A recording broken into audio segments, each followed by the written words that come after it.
and welcome to the third video in the series, Astronomical Spectroscopy, How We Know What We Know. I'm Dewey Anderson. This is a 5-part series intended to explain how astronomers use spectroscopy to learn about stars, planets, galaxies, and the universe. The first video covered some background physics about light and heat, things you need in order to understand spectroscopy. The second video discussed continuum radiation and what's called the black body spectrum. We saw how it can be used to determine the temperature, luminosity, and ultimately the distance to stars. This third video will talk about spectral lines that come from discrete transitions and how they can be used to determine what stars are made of. Now, I want to start with a quick review of some of the background physics stuff from part 1, just so that it's fresh in your mind. I talked about how we view light as a stream of light particles called photons. They have energy measured in electron volts, or EVs for short. Photons can be created when there are changes in electrically charged systems, like electrons changing orbits in atoms, changes to vibrations of atoms in molecules or solids, or even just free electrons being deflected by other charged particles. The rules of quantum mechanics, and this is the important stuff for this video, say that only certain electron orbits are allowed in atoms. That means that when they change orbits, there's only a certain set of energy changes allowed. And that means that the photons that are emitted can only have energies from that discrete set. We say that those are discrete transitions. In addition, free electrons in a hot gas or plasma, when being deflected, can lose any amount of energy, not just from a discrete set of allowed transitions. A plot of allowed energies would be a continuous line, so we say that those transitions are a continuum. Solids also emit a continuum of photon energies. So there's two kinds of transitions, discrete transitions and continuum transitions. I described heat as the combination of the small scale kinetic energy and potential energy of the motion of atoms and molecules, vibrations in solids and molecules, free-flying motion in a gas. As these atoms and molecules bounce around, this can result in electrons, atoms, and molecules getting knocked up to higher energy levels, and then emitting that energy as a photon as they drop back down to a lower level.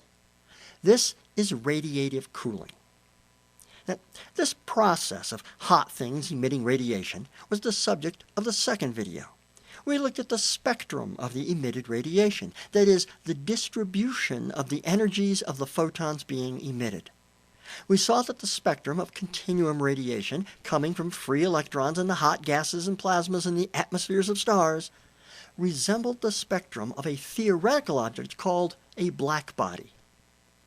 The position of the peak of the black body curve could tell us the temperature through the use of a simple formula called Wien's law. We saw how the temperature was related to the luminosity of a star by looking at an HR diagram that plotted luminosity versus temperature. And then we saw how the inverse square law could determine the distance given the luminosity and the measured brightness.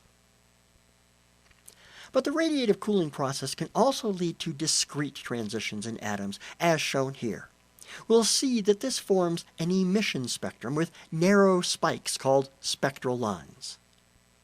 And a quick reminder, there is actually a fairly tiny part of the spectrum, those photons that have energies between about 1.65 eV and 3.26 eV, that we can actually see with our eyes.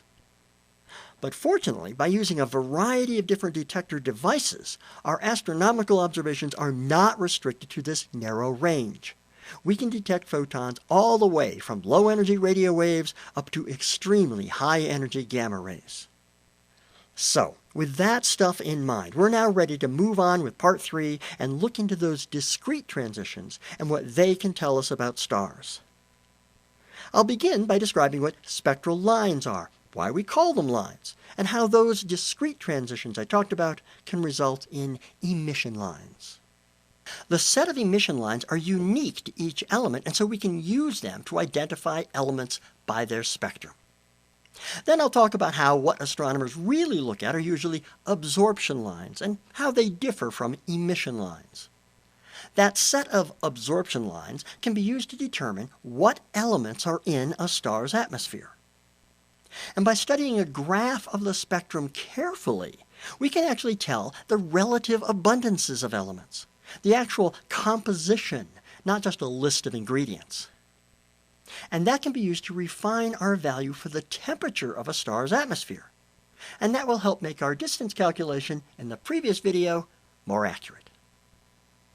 Now first, a little more detailed reminder of stuff from the first video. A photon is emitted when the electron drops from one orbit down to another, and the energy of the photon is equal to the energy difference between the two orbits. The rules of quantum mechanics say that only certain orbits are allowed, so the electron can't change energy by just any amount. And this means that only photons of certain energies can be emitted by a lone atom. Now there's an equation that tells us what the energy difference between orbits is. Now, in this equation, the orbits are identified by positive integers. These are the n's in the equation, n sub 1 and n sub 2, where you can see that both are squared. So we can have n sub 1 equal to 1 for orbit number 1, or equal to 2 for orbit number 2. And maybe n sub 2 is equal to 5 for orbit number 5, and so on. But neither of the n values can be something like orbit number 4.5. They have to be integers. So, what does this mean for our spectrum? Let's say that we have light from atoms coming into a detector, and that it outputs a graph of the spectrum, kind of like what I described in the second video when showing the blackbody spectrum. If there are some atoms that are, say, undergoing two different discrete transitions, like I just described, then there will be extra photons at those two energies. That will form spikes in the graph. We call these spectral lines. Okay, so why is a spike in a graph called a line? Let's take a look at a simple spectrometer. Here's a simple prism-based spectrometer. The light passes through a slit, then through a prism and into our eye, or detector, or the camera in this case. If there was no prism and we just looked at the slit, we'd go, hey, look, there's a vertical line of light, the slit. The presence of the prism spreads the colors of the light out. It makes photons of different energies take slightly different angled paths. And it's oriented so that the spread happens perpendicular to the slit. If that light was actually emitting photons of all energies, it would look white at the slit, but then, looking through the prism, we'd see the whole rainbow spectrum spread out, like the visible spectrum I showed you a moment ago. But the light in this picture is not made up of all energies. As you can see, it has some photons that are red, meaning low energy in the visible part of the spectrum, so they look red to our human eyes, and some that are green and some blue. There are even some that are violet, but not as many as the red and green. So there are photons with 4 different energies coming out of the light. Each of these colored vertical lines is just the image of the slit made from just the photons of that color. So I would say there is a bright red line, a bright green line, a dimmer blue line, and a very faint violet line. It's pretty clear why I call them lines. It's the slit that makes them look like lines. If instead of a slit I had a small round hole, then the red, green, blue, and violet light would also be little circles of light. But spectrometers almost always use slits, so spectroscopists always say lines. Discrete energy transitions show up as thin, bright lines in the image of the spectrum. If you have a detector to digitize the brightness across the spectrum, the lines look like peaks in the graphs of the spectrum.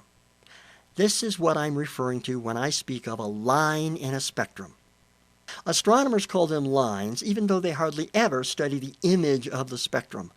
I'm so used to calling them lines that it took me 2 months of working on this presentation before it occurred to me that that word might not make sense to you.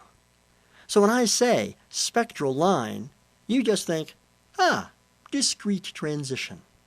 It shows up as a peak in the graph. If you pass light from a glowing hydrogen gas through a slit and into a spectrometer to spread out the colors, what you'll get are single lines at those special energies. This is what that image might look like. Now here, each vertical line is an image of the slit made by photons of different energies. If we made a graph of that, we'd see spikes. But this is not that graph. This is the original image. Well, a drawing of the image. Remember, though, that the visual range is that narrow band between about 1.5 and 3.25 eV. So these are the only lines you'd see with your eye, but an instrument could detect the others. Now recall that I mentioned in the first video that there is a lowest energy level for an electron orbiting an atom. It's orbit number 1. If an electron is in a higher orbit, it can give up some energy, as a photon, to drop to a lower orbit. But there is that lowest orbit. Once it gets there, there's no place lower to go, so it stays put. This is called the ground state for the atom.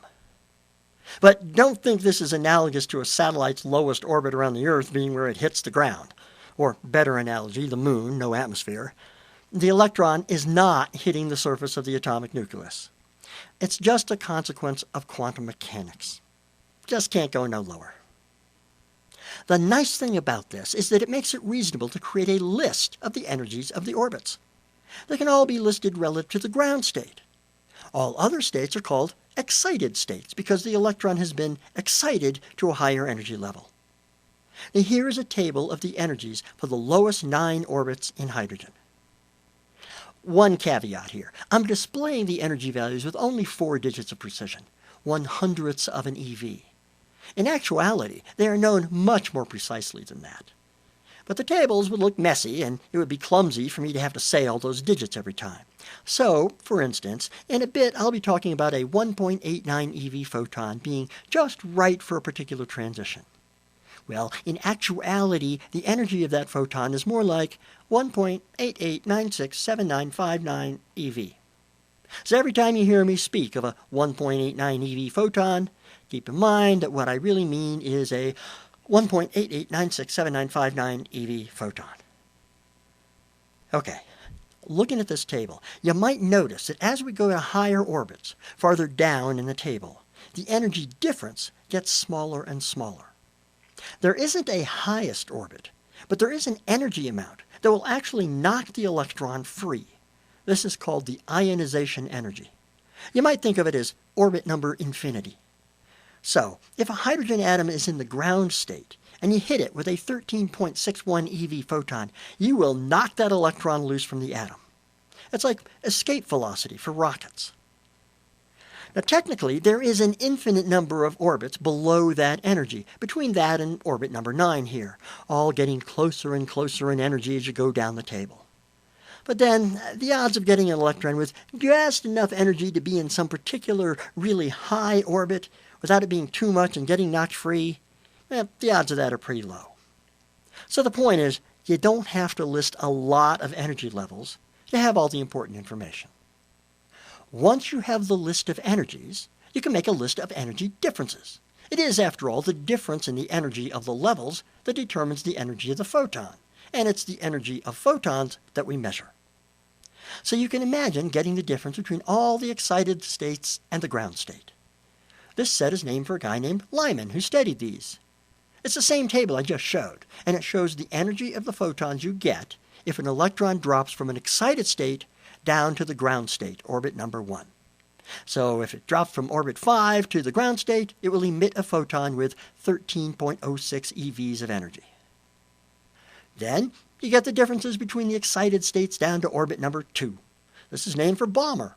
Hey, look, those energies are in the visual range of 1.65 to 3.26 EV. That means you can see them with your eyes. Then, the differences between higher energy states and orbit number 3, the Paschen series. This can continue all the way up to the top 2 energies in your list.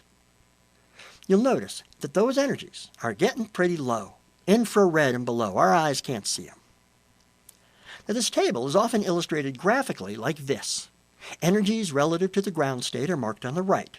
The transitions are drawn as arrows coming down. You can see that long arrows, high energy difference, come from up high. But to be really long, they need to get down to orbit number 1 or orbit 2. Now here is the mind-bogglingly cool thing about this. The set of energy differences depends on quantum mechanical details involving the electric charge on the nucleus and the number of other electrons in the atom that result in the set of energy differences being unique to each kind of atom. The set for hydrogen is different from the set for helium. That means that if I look at the spectrum of a star and I see a line at an energy of 1.89 eV, I know it has hydrogen in it. And there are lines unique to helium and sodium and calcium, every element in the periodic table. Here is the periodic table showing the visible spectral lines for just about every element. So, by looking at the energies of those spectral lines, it's possible to determine what elements are in the star's atmosphere, the list of ingredients. And that is how we know what stars are made of. An important detail. I've been describing this as if what we observe are the bright lines of radiative cooling as electrons drop down in energy level. This is actually the opposite of what astronomers usually measure when observing stars. Now here's what's happening. The lower levels of the star's atmosphere, the photosphere, is glowing with continuum radiation, photons of all energies. Here I show photons with 4 different energies. If the light from the photosphere could get directly to our spectrometer, the resulting graph would be something smooth, like a black body curve. But the photons actually have to pass up through the higher levels of the star's atmosphere. There, they pass through hydrogen gas in the atmosphere. And I've shown a bunch of hydrogen atoms, all with their electrons up in orbit number 2. The 1.9 eV, 1.87 eV, and 1.88 eV photons pass through these hydrogen atoms without interacting with them. They'll have the right energy for an electron-orbit transition. But the 1.89 eV photon has just the right energy to make the electron transition up from orbit number 2 to orbit number 3. That was in the chart we made. Now here you see that photon is about to run into one of those hydrogen atoms. Boom! The 1.89 eV photon is gone, but that electron is now in orbit number 3. Then, a short time after, that electron can drop back down to orbit number 2, emitting a 1.89 eV photon. But that photon can be in any random direction. That means it's not likely to be continuing along the original path to our spectrometer. Or it may be that the electron drops all the way down to orbit number 1, emitting a 12.09 eV photon instead. The result of this is that a lot of the 1.89 EV photons don't make it to our instrument detector. And that means that the spectrum plot will show a dip at 1.89 EV. This is what spectroscopists usually deal with in astronomy. Dark absorption lines at the energies of the atomic transitions. In one of my first slides in the first video, I showed this spectrum taken with the Apache Point telescope in New Mexico. The actual spectrum image takes the spectrum and spreads it out so much that it needs to be cut up into multiple horizontal lines that are then stacked for viewing. That's kind of like a long sentence in a book taking up multiple lines of text. Each bright horizontal line you see here is part of the entire spectrum. If you look closely at those bright horizontal lines, you can see that there are a bunch of dark vertical lines across them. Look a little like smudges.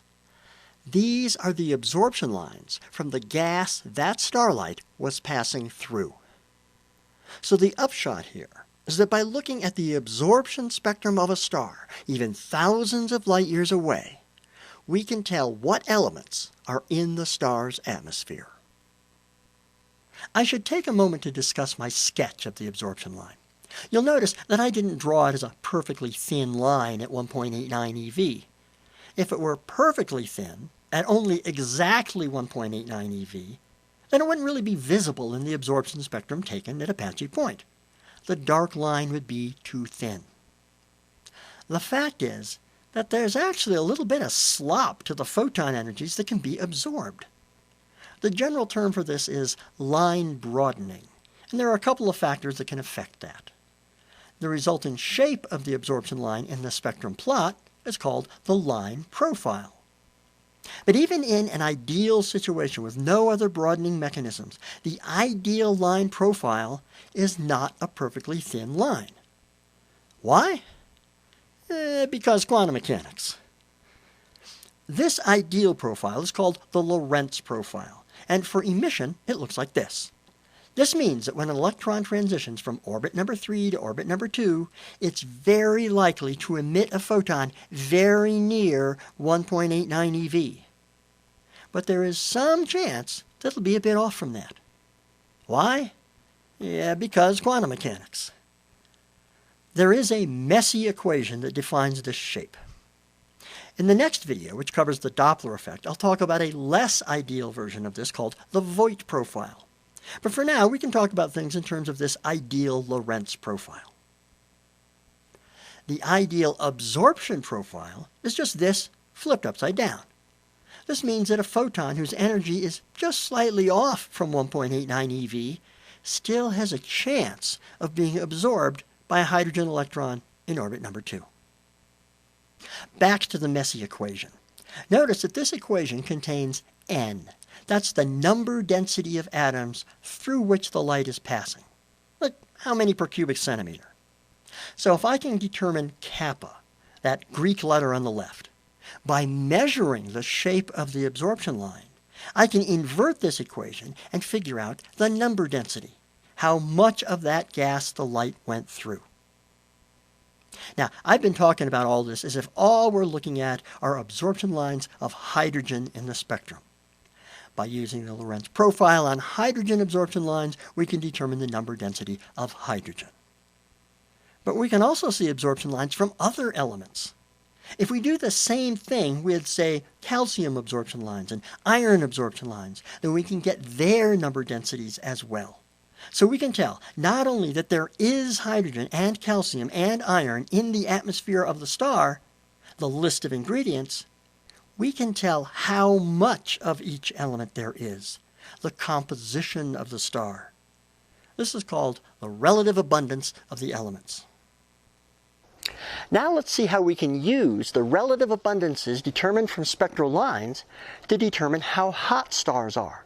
This is a more refined technique than the black body techniques I talked about in part 2. So that means improved accuracy of that, and that means improved accuracy in anything derived from that, like the luminosity or the distance. I'll talk about 2 new ways. I drew the absorption example as though there were a lot of hydrogen atoms with their electrons in orbit number 2. That made them very susceptible to absorbing photons whose energies matched the orbit 2 transitions. And that made the absorption line very deep.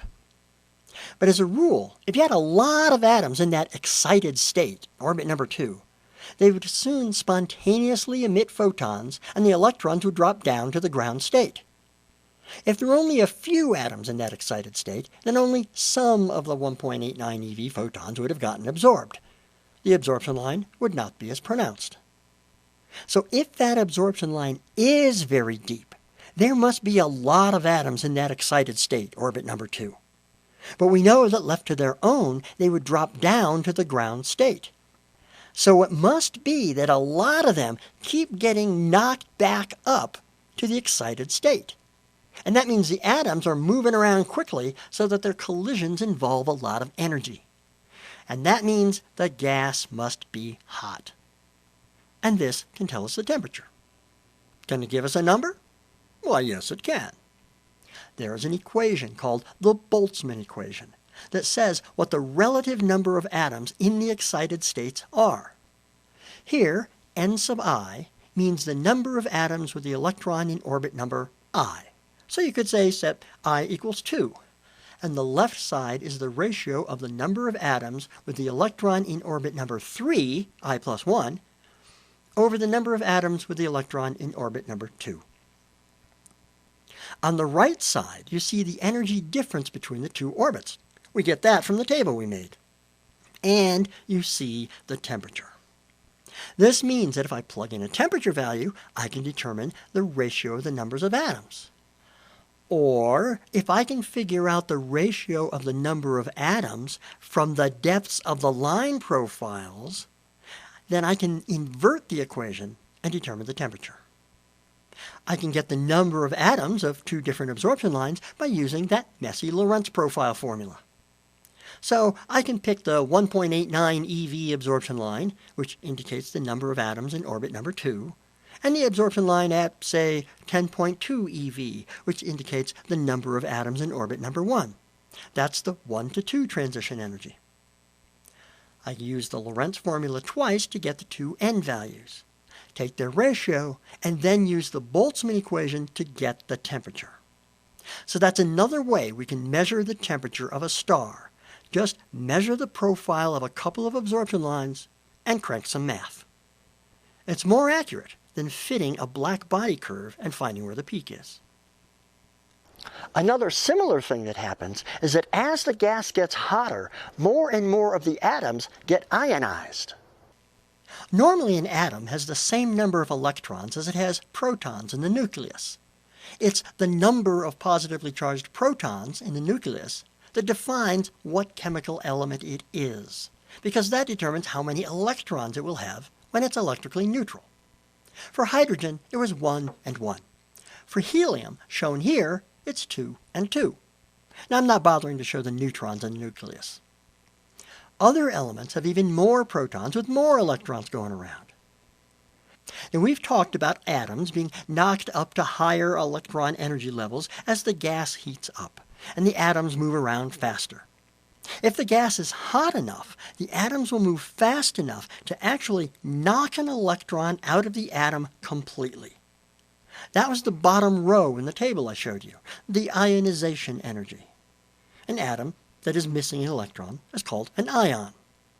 Now here's a picture of a helium ion. It's lost one of its 2 electrons. For those atoms that have more than one to lose, the set of energy levels for the electrons left behind is different from the unionized atom. That means we can also identify different ions in the star's atmosphere, not just different elements. So we can detect helium ions that are missing 1 electron separately from the unionized helium atoms. And just like with excited states, the depths of the lines determine the relative abundances of the ions. And there's a formula, the Saha equation, giving the relative abundances of different ions based on temperature. Here, the little I subscripts don't refer to orbit number. They refer to how many electrons the ion has lost. So n sub 1 would mean an ion missing 1 electron. N sub 0 would be the density of unionized atoms. And if you had, say, an iron ion that was missing, say, 13 of its 26 electrons, you'd write N sub 13. So with I equal to 12, this equation would give you the ratio of the number of iron ions missing 13 electrons over those missing 12 electrons. Hotter gases are more ionized. You can see that the temperature appears in 2 places in this equation. This means we have yet another check on our temperature value. In fact, this is how it was discovered that the solar corona is so hot, millions of degrees. They measured the spectrum at a place in the corona and found a spectral line that they didn't recognize. At first, they thought it was a new element. They dubbed it coronium. But then someone recognized it as being a line from iron atoms that had lost 13 of their 26 electrons. And it takes really high energy collisions to knock off those 13 electrons. And it takes really fast-moving atoms to have enough energy to do that. And it takes being a really hot gas to have the atoms moving that fast. They could use the Saha formula to compute that the temperature of the solar corona is a few million degrees. So I have finally gotten around to answering that original question posed by one of the audience members at the Coal Creek Canyon Skywatchers Club meeting that I mentioned back in the first video. How do we know the corona is so hot? Spectroscopy told them that highly ionized iron was in the corona, and they could calculate the temperature from that.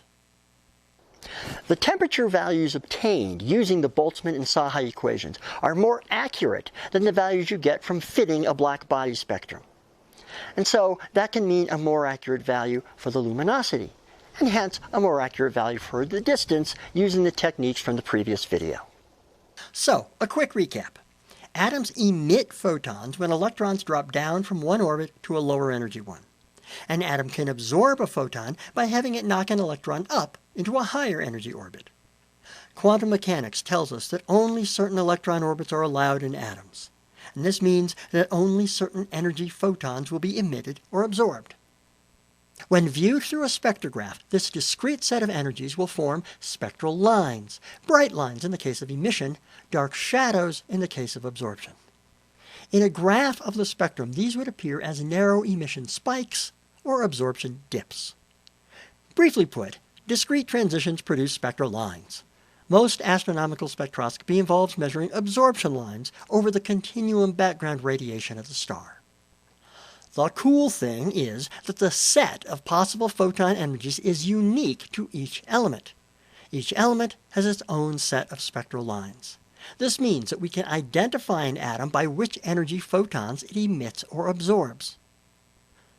This is how astronomers can tell what stars are made of, their ingredients. If we plot the shape of an absorption line from a particular kind of atom in a graph and fit it to the Lorentz profile equation, this can tell us how much of that atom, the number density, that light passed through. This is how we can determine relative abundances between different kinds of atoms. This gives us the composition of the stellar atmosphere.